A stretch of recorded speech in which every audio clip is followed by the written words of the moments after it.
खूबसूरत हो गया है। हानिया और फ़हद के बीच में जो एक वो शर्जीना एंड मुस्तफ़ा के जो romance, it's looking really nice and very cute, very loving, very clean romance. तो that always hooks an audience. उसके अलावा ये कि जो भाई आके रह रहा है घर में और फिर उसकी बीवी आ जाती है, एक थ्रिल सा एक आ गया कि ओहो ये तो टक्करते रहेंगे एक दूसरे के बीच में तो क्या होगा। सो कहानी बहुत अच्छी आगे बढ़ रही है एंड छोटे छोटे न्यूआंसेस ना कि जहाँ पे छोटे छोटे टचेस हैं कि भाई कुछ चीज़ें मुझे समझ में नहीं आई जो मैं राइटिंग की भी जब हम बात करेंगे तो I discuss, but overall I feel कि the drama is now really picking a pace. शुरू में मैं थोड़ी सी ऑन द फेंस थी, लेकिन एट दिस पॉइंट मुझे अच्छा लग रहा है कि कहानी में इतनी सॉर्ट ऑफ वेरिएशंस आ गई हैं एंड दोनों भाइयों की कहानियाँ आगे निकल आई हैं, पेरेंट्स थोड़े बैकग्राउंड में चले गए एंड उनका कॉन्ट्रास्ट। वही बात है ना कि एक वो मॉरल ऑफ द स्टोरी के आपकी नीयत क्या होती है। एक भाई जो जिसने एक अच्छाई में शादी की वो ज़्यादा खुश है।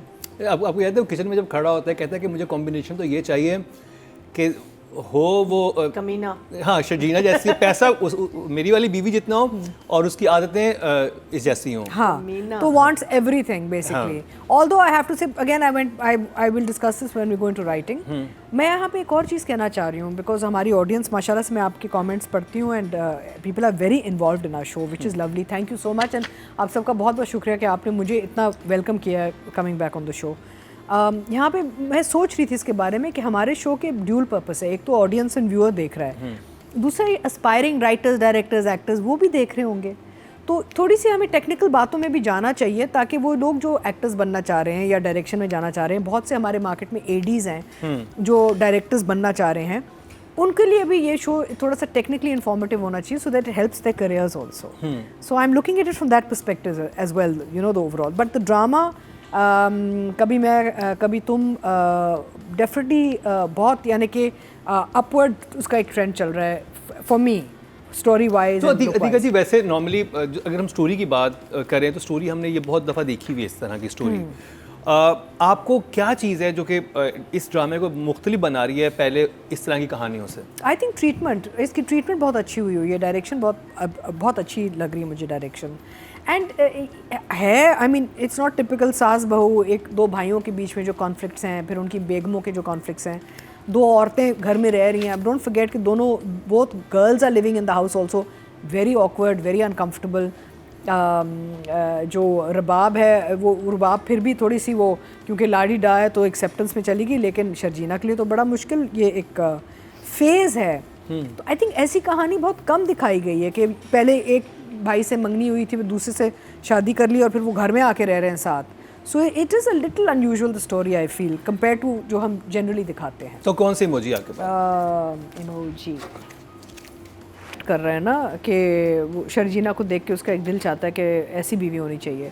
एक्चुअली अगर उसकी अपनी बीवी को भी आप देखें रुबाब को, तो वो तो मर मिटी है इस पे। हाँ। तो मुझे एक चीज़ समझ में नहीं आई कि वो इतना क्यों डिसग्रंटल हो गया है, because his own wife is really trying. बताओ। भाइयों में टसल होती है, हम लोग 4 भाई हैं, ठीक है। तो ये एक बड़ा नॉर्मल फिनोमेना होता है कि एक भाई जैसे होता था कि उसको अगर फलानी चीज़ उसने मांगी है, खिलौना उसको मिला, दूसरा भाई कहता है मुझे वही चाहिए चाहे उसका अपना वाला ज़्यादा बेहतर हो। ये एक बहुत कॉमन है जो कि मैं एक लड़का होते हुए समझ सकता हूँ कि भाइयों में मसले होते हैं। और वो लड़का जो कि ये है अदील कैरेक्टर है, उसे दिखाया वो हमेशा सुपीरियर रहा है घर में, उसकी हर चीज़ मानी गई है, वो नहीं देख सकता कि छोटे भाई के साथ नहीं। वो बात ठीक है। हाँ, तो वो वाली मुझे चीज़ समझ आती है कि वो बड़ी इंटेलिजेंट है, क्योंकि नॉर्मली बहनों में बहुत प्यार होता है, आप जैसे बहनें होती हैं आपस में, बहनें भाइयों में हमेशा थोड़ा सा ना एक होता है। आई गेस आप ड्रामेटिक लाइसेंस दे सकते हैं, लेकिन अब मैं समझती हूँ कि राइटिंग में देखें अदील जो है ना वो ज़्यादा तालीम याफ्ता और डिसिप्लिन्ड और यानी कि प्रोग्रेसिव बच्चा है इनका, और मुस्तफ़ा जो है वो basically you know he is not as educated और एनीथिंग।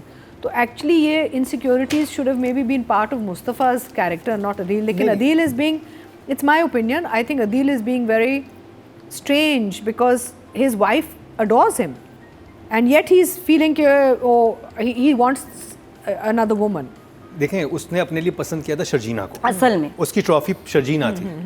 अब उसको रुबाब मिल गई, अब वो कह रहा है कि ये इसको ना मिलती, ये कहीं भी चली जाती, मेरे इसके पास क्यों है, क्योंकि ये तो बिल्कुल निकम्मा है। आप कह रहे हैं भाइयों के भाई के पास ना आती, भाई के पास ना आती। बिकॉज ये भी तो एक था ना मसला कि जहाँ पे भाई की ये बड़ी क्रिटिसिज्म बहुत करता है जब Sharjeena stands up for Mustafa, तो बड़ा वो एक अजीब ही था कि बैठ के अपने भाई का कि तुम तो इतनी वो तालीम याफ्ता, तुमने इस गफर के साथ शादी क्यों की, तो that was also very odd weird sort of this thing कि why is he criticising his own brother. अजीब लगा थोड़ा। ये होता है। अच्छा, कुछ लोग होते हैं कमीने। 55% मतलब 5.5 good number. We know who's winning, baby. Highest लेके गई हैं। और क्या बात है, अब बात कर लीजिए डायरेक्शन की। बदर महमूद, अतीका जी। So very nicely done, beautiful framing, lovely moments. बदर ने बहुत अच्छा इसमें एक वो इमोशनल sort of हमें इंगेज किया है, which is again वो थोड़ा सा एक्सपीरियंस डायरेक्टर जो होते हैं ना, उनको पता है कि आपने मोमेंट्स कैसे क्रिएट करके ऑडियंस को बीच में मिलाना है। मुझे सिर्फ जो प्रॉब्लम है वो ये हुई कि दोनों एपिसोड की जो क्लोजिंग्स थी या फ्रीज फ्रेम हम कहते हैं, वो बहुत ठंडी थी, कमज़ोर और ठंडी।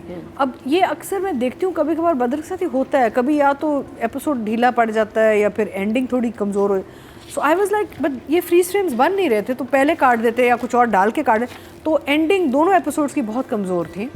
तो that I found little odd in direction, because otherwise is done a very good job, beautiful moments were created. And I think इस ड्रामे में बदर ने काफ़ी अपनी डायरेक्शन बहुत अच्छी कर दी है। जो जैसे मरीना कहती है ना कि romance and best friend couple, सबसे अच्छी बात ये लग रही है जो मूवमेंट्स वो पकड़ रहे हैं ना, छोटे छोटे मूवमेंट्स पकड़ते हैं, Beautiful. वो बहुत खूबसूरत लगता है। जहाँ पे कैमरा होता है, आपको मुस्तफ़ा अच्छा लग रहा होता है, आपको शर्जीना, वो दोनों की जो केमिस्ट्री बिल्ड की है, so that's what I'm saying. So उसमें ये है कि वो फिर ये जो आपको फीलिंग आ रही होती है ना, ये डायरेक्शन होता है। डायरेक्शन से आपको एक फीलिंग आती है कि ये what is it making me feel emotional, because लिखने में तो आप कुछ भी लिख लें but it doesn't translate well unless is directed well ना। या so I think Hania has done it really well and the variations are lovely. I will for these two episodes give her a 10। Wow Nadia. अच्छा, लोग कहते हैं ना असल में इतनी प्यारी है, असल में इतनी फ़नी है, और वाकई असल में है। जब 4 घंटे में सब, परसों रात हम सुबह 6 बजे में आई हूँ, जब हम बैठे ना, तो I discover she is such a nice person.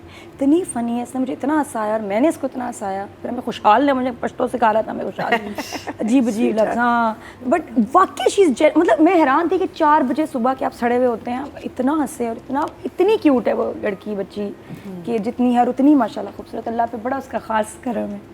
और इधर जो उसने लाइंस बोली एपिसोड में, आई लव देम। एक सीन है जहाँ अदील आता है और ये खाना या चाय बना रही है और अदील एंटर्स, मुस्तफ़ा खड़ा है तो एकदम दुपट्टा लेती है, अपने आप को कवर करती है। वो बहुत अच्छा जेस्चर था कि भाई जो भी ये जेट है वो लोगों को हमारे यहाँ रेटिंग वाला है ये सीन। नहीं, वो जैसे आपके करीब बैठता है सोफे पे, वो अपने पाँव ऊपर कर लेती है, वो जो देख बिल्कुल वो जो थोड़ा सा डिफरेंट नज़र आता है, हमेशा कॉन्शियस हो जाती है उसके सामने, वो बहुत अच्छा लग रहा है।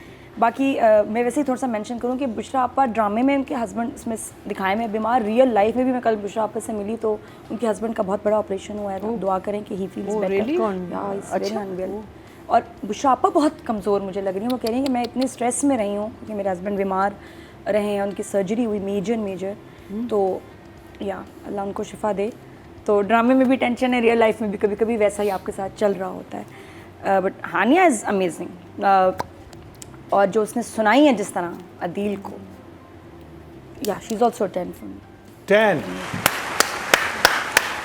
बट रुबाब से रूट नहीं होना चाहिए। सोचो तुम इस बारे में शर्जीना, सोचो। गले बड़े प्यारे लगी है, प्यारा बड़ा। So obviously her big scene was the one where उसने अदील को सुनाई है, तो मुझे पता था और मैं चाहती थी कि वो ये करे। And the beauty was that उसने सब वो कुछ कह दिया जो आप चाह रहे थे कि ये कहना चाहे, end of course she did it very well.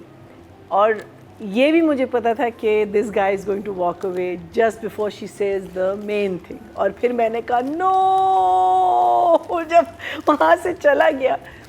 But I think just उसकी जो पूरी एक लुक है, because she is a happy woman, she is not a sad woman, अपनी मैरिड लाइफ में हैप्पी है, लेकिन उसने अपने मेकअप को बिल्कुल वही रखा है जो उसने शुरू से रखा है। She is not gone and made herself up और anything, and I think just for that alone I give her a 9। I think stellar job। Audience की तरफ चलते हैं जी। टोटल वोट जो कास्ट हुए हैं फीमेल कैटेगरी में, 22,595 हुए हैं और हानिया आमिर के हिस्से में आए हैं 12,464, 55% बनते हैं 5.5 इनको मिले हैं। हाईएस्ट डिजर्व बिल्कुल हाईएस्ट लेके गई हैं। अतीका जी के लिए भी तालियां बजाएं, मेरे लिए ना टॉफियों वाला बैग लाई हैं पूरा बिस्किट टॉफियां खूब खाने का सामान ये मेरे लिए लाई हैं, ये पगी है इसमें बहुत ही बहुत तो जी अब पता है बात मुझे कर ली भूख लगती जाए है जो फहद के बीच मुस्तफ़ा की।